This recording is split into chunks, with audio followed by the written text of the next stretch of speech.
पहला राजा अध्याय 7 वचन 27 से 51 तक। पीतल के ठेले।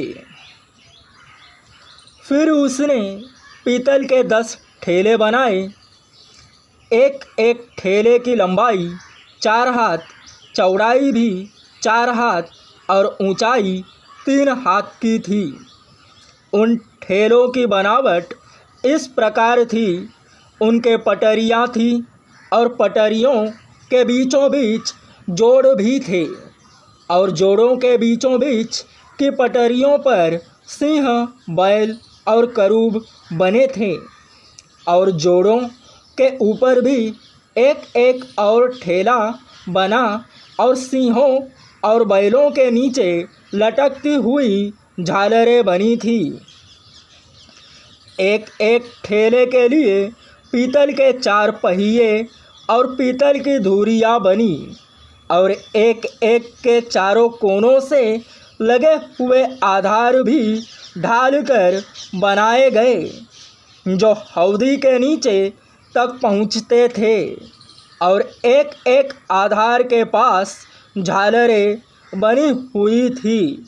हौदी का मुँह जो ठेले की कंगनी के भीतर और ऊपर भी था, वह 1 हाथ ऊंचा था और ठेले का मुँह जिसकी चौड़ाई 1.5 हाथ की थी, वह पाए की बनावट के समान गोल था और उसके मुँह पर भी कुछ खुदा हुआ काम था और उनकी पटरियाँ गोल नहीं चौकोर थी और चारों पहिए पटरियों के नीचे थे और एक एक ठेले के पहियों में धुरियाँ भी थी और एक एक पहिए की ऊंचाई 1.5 हाथ की थी।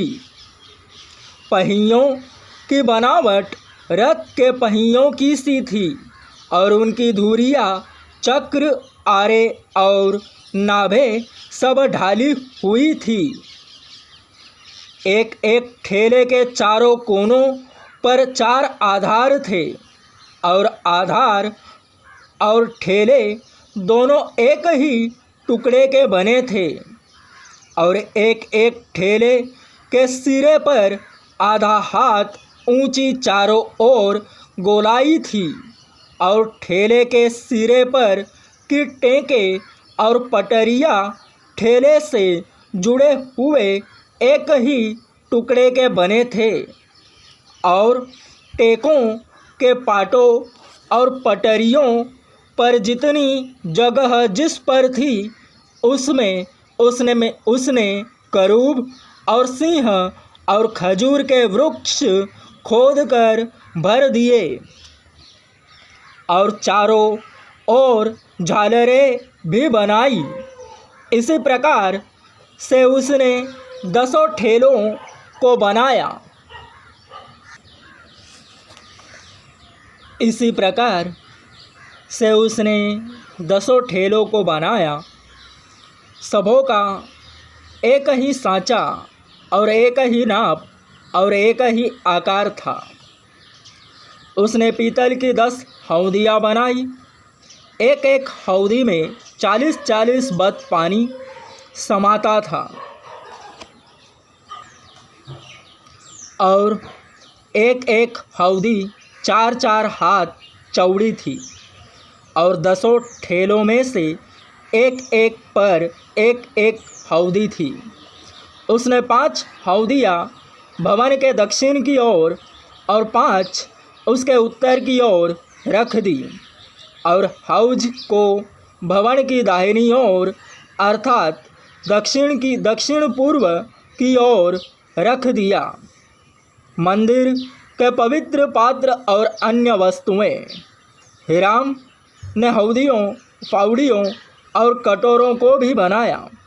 इस प्रकार हिराम ने राजा सुलैमान के लिए यहोवा के भवन में जितना काम करना था, वह सब पूरा कर दिया, अर्थात 2 खंभे और उन कंगनियों की गोलाइयों जो दोनों खंभों के सिरों पर थी, और दोनों खंभों के सिरों पर की गोलाइयों को ढांकने के लिए 2-2 जालियां, और दोनों जालियों के लिए 4-4 100 अनार, अर्थात खंभों के सिरों पर जो गोलाइयाँ थी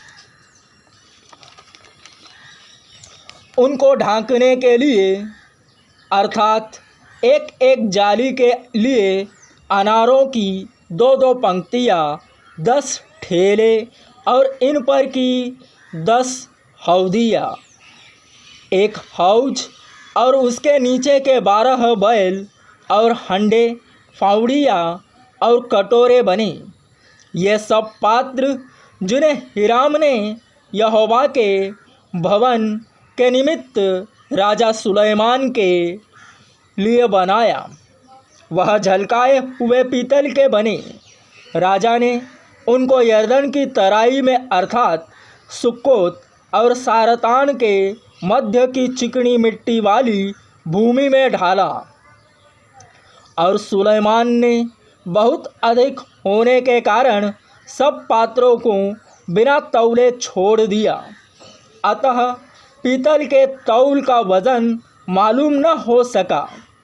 यहोवा के भवन के जितने पात्र थे सुलैमान ने सब बनाए, अर्थात सोने की वेदी और सोने की वह मेज जिस पर भेंट की रोटी रखी जाती थी, और चोखे सोने की दीवटें जो भीतर कोठरी के आगे 5 तो दक्षिण की ओर और 5 उत्तर की ओर रखी गई, और सोने के फूल, दीपक और चिमटे और चोखे, सोने के तसले, कैंचियाँ, कटोरे, धूपदान और करछे, और भीतर वाला भवन जो परम पवित्र स्थान कहलाता है और भवन जो मंदिर कहलाता है, दोनों के किवाड़ों के लिए सोने के कब्जे बने।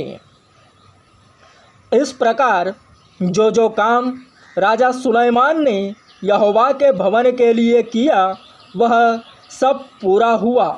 तब सुलैमान ने अपने पिता दाऊद के पवित्र किए हुए सोने चांदी और पात्रों को भीतर पहुंचाकर यहोवा के भवन के भंडारों में रख दिया।